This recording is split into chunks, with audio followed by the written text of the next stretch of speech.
Oh, hold that. No, it's okay. I'll flip it up. I'll put it down here. Okay. How are you? Good. It's good to see you. Yeah. What the heck? Come on down to Provo.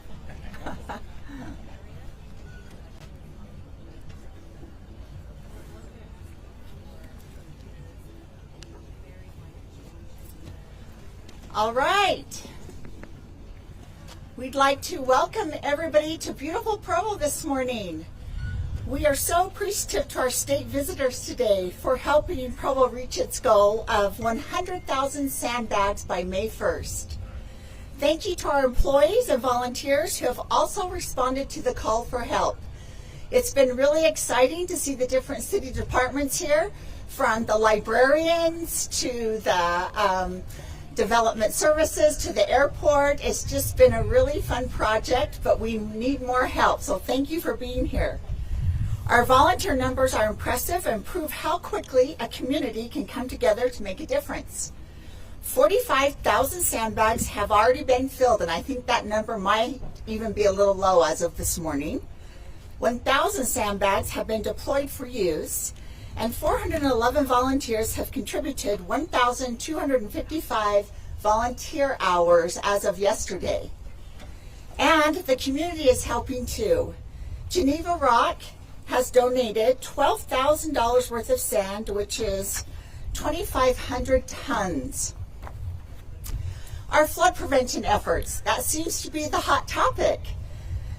Areas of highest flood concern for Provo are being actively monitored and mitigated, and these include the frontal canyons of Rock Canyon, Slate Canyon, and Little Rock Canyon, and properties adjacent to Provo River. Provo Public Works Department has been working on flood prevention efforts clear since February, and their tireless efforts continue. We've made significant infrastructure improvements.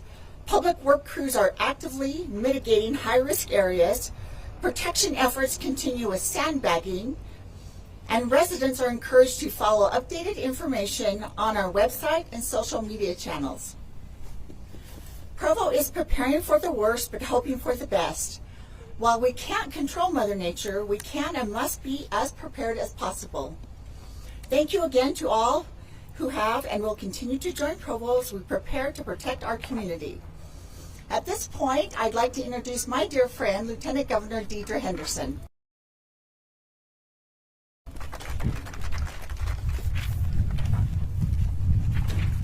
I usually don't have to bring the microphone down when I speak. Usually I'm putting it up. Thank you, Mayor Kaufusi. It is wonderful to be here in Provo today.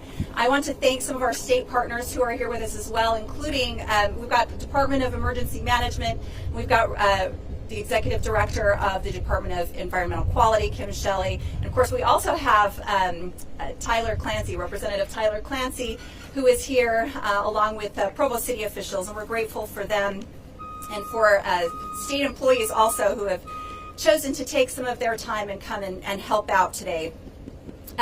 Few key takeaway messages that we have this morning. It's a beautiful day. It's a beautiful day to work on flood mitigation. We've got a lot of water up in those mountains that's going to be coming down, and we have to prepare. So the first thing, the first message that I want to make sure that Utahns understand is that they need to understand what their own personal risk is.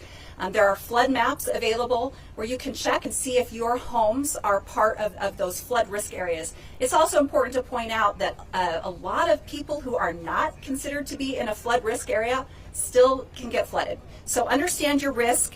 If it's appropriate for you, buy flood insurance. It's too late once the flood occurs, and it's a 30-day grace period, 30-day waiting period after you buy it. So you want to buy it as soon as possible if you decide that that's something that you want to do. Learn where sandbags are available. Make sure you know what your property needs to stay safe.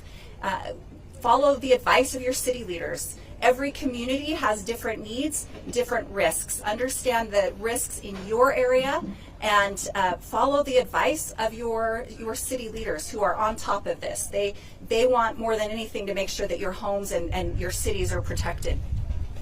And last of all, I want to just make sure that people understand how important it is, especially on nice days like today. You don't play in floodwaters. You don't play in rivers and streams that have debris and are swollen and full of water coming down from the mountains. It's dangerous. It might look fun and might look tempting, but there's a lot of debris coming down. You don't know if you get hit by a rock or a tree limb or a trunk of a tree, and you don't know what kind of bacteria and harmful germs and contamination are actually in that water. A lot of floodwater has that contamination. So stay safe, understand your risk, listen to your city leaders, and if you have an opportunity, once your homes are prepared, please come out and help in these community efforts where city leaders are calling for extra help. We appreciate the people that showed up here today, and we'd like to turn some time over to Representative Tyler Clancy, who's the new representative from Provo, the youngest representative in the Utah House of Representatives, and a good friend and an overall superstar. Tyler. Well, thank you, Lieutenant Governor. I usually do have to bring down the microphone. I thought, what a unique backdrop on a beautiful day that we're preparing for floods. I think that's a perfect example of the state of Utah strategy and the city of Provo strategy when it comes to emergency management. In November of 2022, the state, led by Governor Cox, earmarked $5 million specifically for flood mitigation and response efforts. Here in Provo, that's been everything from public awareness to sandbags to debris removal, and then even things getting infrastructure for cameras, stream gauges to monitor high-risk areas.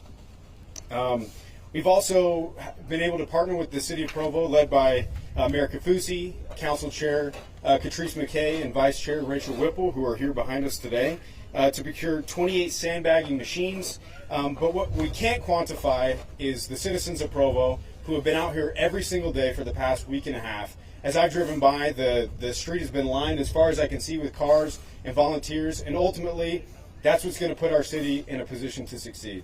So, thank you.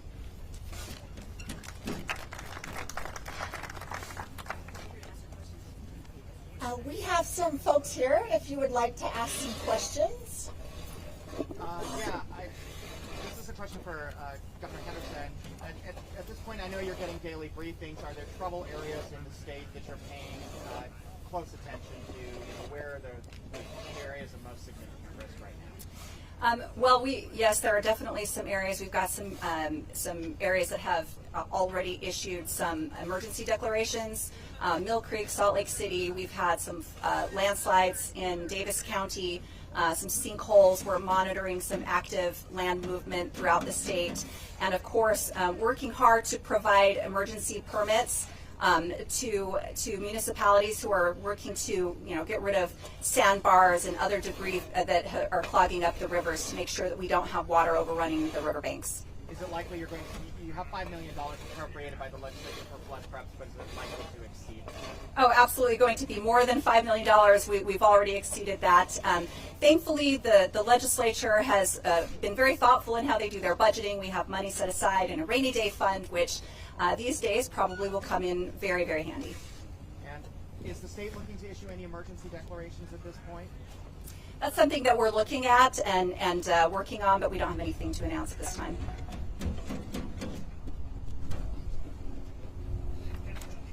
Mayor, when it comes to Provo, you said you're monitoring the canyons and, of course, the Provo River. Do you anticipate that flooding will occur? We do anticipate it will occur. The beauty of this is we are ready for it. The trick is Mother Nature.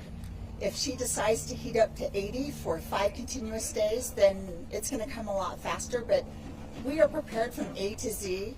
We have maps, we have plans, we have diversion roads already prepared. We'll just do the best we can. The Public Works Department is amazing. They've been out ahead of this, and every Monday morning I get a debrief on how we're doing, and in the middle of the night if something were to go wrong. But again, we're doing everything we possibly can. We're getting the sandbags out and about, and also mapped every single potential problem that could go wrong.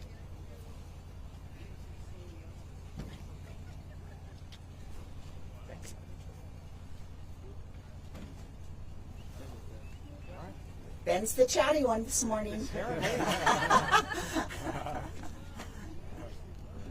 Okay, any other questions? All right, thank you again, everybody, for joining us on this beautiful morning.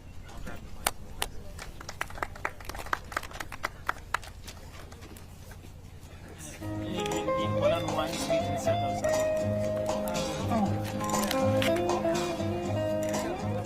Oh, the boardwalk's deserted, there's nobody down by the shore.